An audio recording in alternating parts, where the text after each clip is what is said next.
A 25-year-old teacher just became homeless in London, not because she lost her job or fell into addiction, but because she couldn't find a single rental property she could afford on her £32,000 annual salary. She's been sleeping in her car for 3 weeks, showering at the gym, and still showing up to teach primary school children every morning. Her story isn't unusual anymore.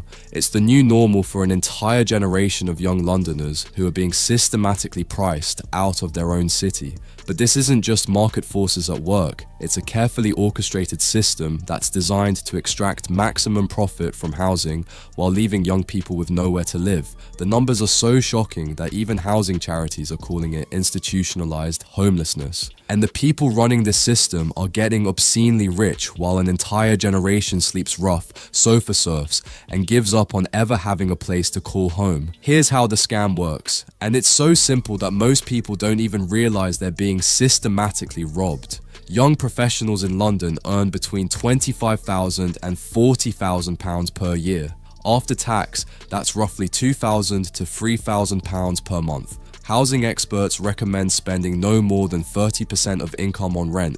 That means these young workers should be paying between £600 and £900 per month for accommodation. But here's the reality check that nobody wants to talk about. The average rent for a one-bedroom flat in London is now £2,400 per month. Even a room in a shared house averages £995 per month. That's not 30% of income. For most young people, that's 50 to 70% of their entire take-home pay. The mathematics are brutal and deliberate. A graduate nurse earning £28,000 per year takes home around £2,200 per month. To afford the average London rent, she would need to earn at least £7,200 per month, or over £86,000 per year. That's more than triple what most young professionals actually earn. But instead of addressing this obvious problem, the system has created an entire industry designed to exploit young people's desperation for housing, and the profits are staggering. Let's talk about the letting agents, because they're the front line of this housing extraction machine. Walk into any letting agent in London and you'll immediately notice something strange. The staff are usually young, well-dressed, and speak in a language designed to make renting sound like a privilege rather than a basic human need. They'll tell you about competitive rents and exclusive properties as if access to shelter is some kind of luxury experience. But here's what they don't tell you about the fees they're charging. An average rental transaction in London now involves hundreds of pounds in additional costs beyond the rent itself. Referencing fees, admin fees, check-in fees, inventory fees, and holding deposits that can total over £1,000 before you even move in. For a young person earning £2,500 per month, these upfront costs represent nearly half their monthly income. But it gets worse. Many letting agents now require tenants to earn at least 40 times the monthly rent annually. For a £2,000 per month property, that's an £80,000 salary requirement. Since most young people don't earn anywhere near that amount, they're forced to provide guarantors. Usually parents who must prove they earn even more, typically 60 times the monthly rent. This system effectively excludes anyone without wealthy family support from the rental market entirely. The letting agents know this. They design the requirements to be impossible for ordinary young people to meet, but instead of reducing rents to affordable levels, they profit from the desperate scramble for housing by charging fees to hundreds of applicants for every property. The landlord extraction system is even more sophisticated, and it's designed to maximize profit while providing minimal housing security. Most London landlords are now professional investors rather than individual property owners. They operate portfolios of dozens or hundreds of properties, treating housing as a financial asset rather than a place for people to live. Here's how they game the system. They deliberately keep rents high enough that most young tenants struggle to save money for deposits on their own properties. This ensures a constant supply of desperate renters who have no choice but to keep paying ever-increasing rents. When tenants can't afford rent increases, landlords simply evict them and find new tenants willing to pay more. The letting process is so competitive that landlords can increase rents by 20 to 30% between tenancies without any difficulty finding new tenants.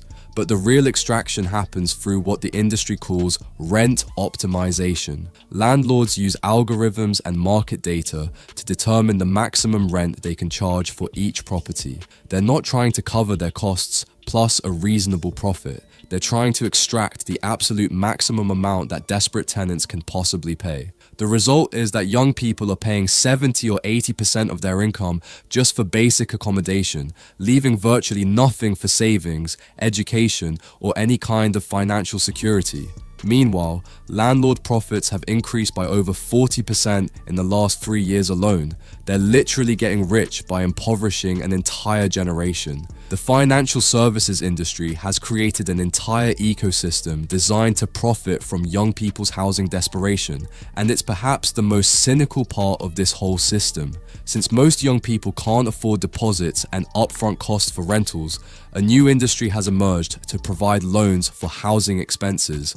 Rent deposit loans, guarantor services, and rental payment plans that charge interest rates as high as 30% annually. Young people are literally borrowing money to pay rent, then borrowing more money to pay the interest on their housing debt. It's a spiral that's designed to be impossible to escape. Consider what this looks like for a typical young professional. They borrow £1,500 to cover deposit and fees for a flat. The loan has a 25% annual interest rate. They're already spending 70% of their income on rent, so they can't afford the loan payments. They default, their credit rating is destroyed, and they become even less likely to be accepted for future rentals. Meanwhile, the lending company profits from the loan, the default fees, and the debt recovery process.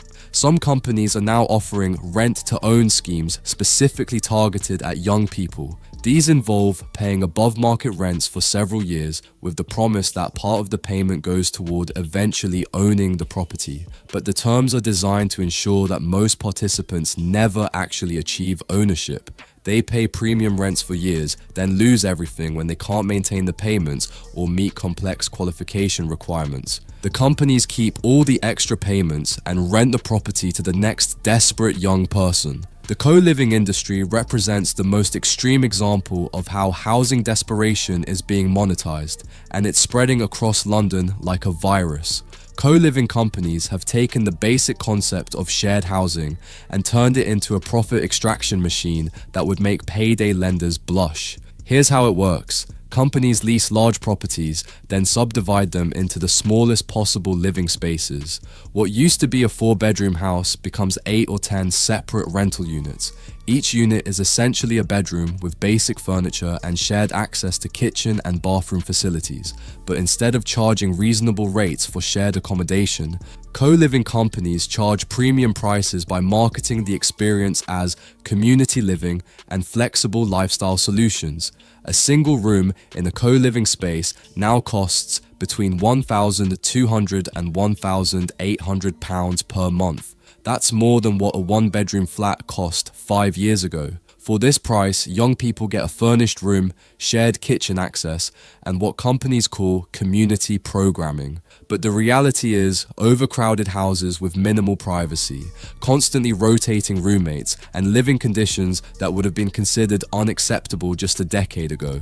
The companies profit from packing as many people as possible into each property while charging each person nearly as much as they would pay for independent accommodation. But the most insidious part of co-living is how it's marketed. Companies specifically target young professionals who are new to London and don't understand the rental market. They use social media advertising to present co-living as a lifestyle choice rather than a symptom of housing shortage. Young people are convinced that living in overcrowded, overpriced shared accommodation is actually trendy and desirable, rather than a sign that the housing system has completely failed them. The human cost of this housing extraction system is devastating, and it's creating a generation of young Londoners who are permanently excluded from stable housing. Mental health services report unprecedented levels of anxiety and depression among young renters. Living in constant uncertainty about housing, spending most of their income on rent, and facing the prospect of never being able to afford a stable home is psychologically crushing. Young people are delaying relationships, avoiding having children, children and giving up on career advancement because housing costs consume their entire lives.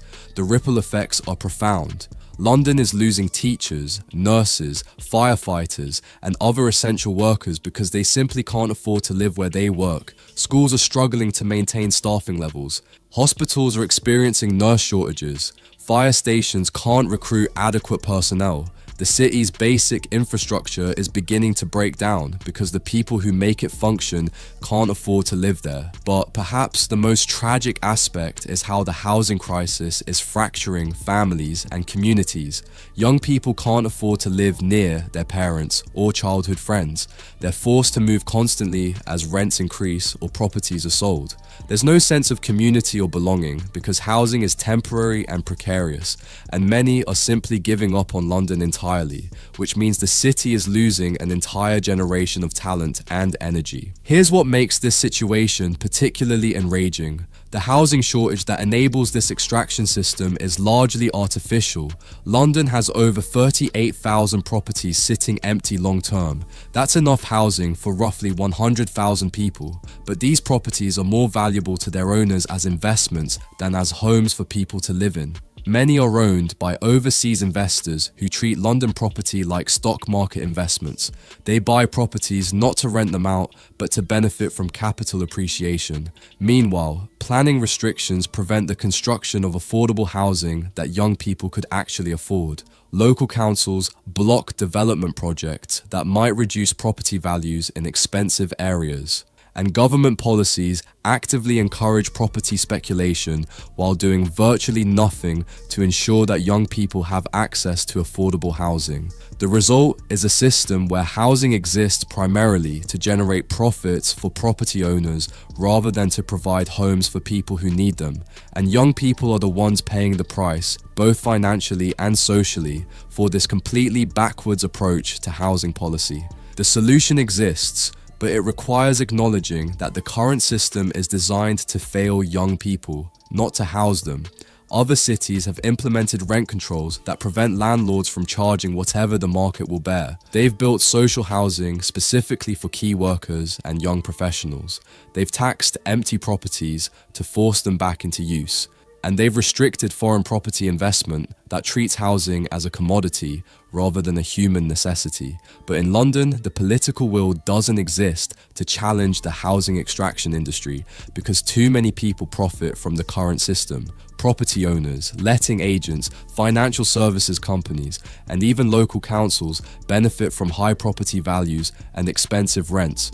The people being harmed, young renters, have very little political power, because they can't afford to live in stable communities where they might build political influence. So the cycle continues.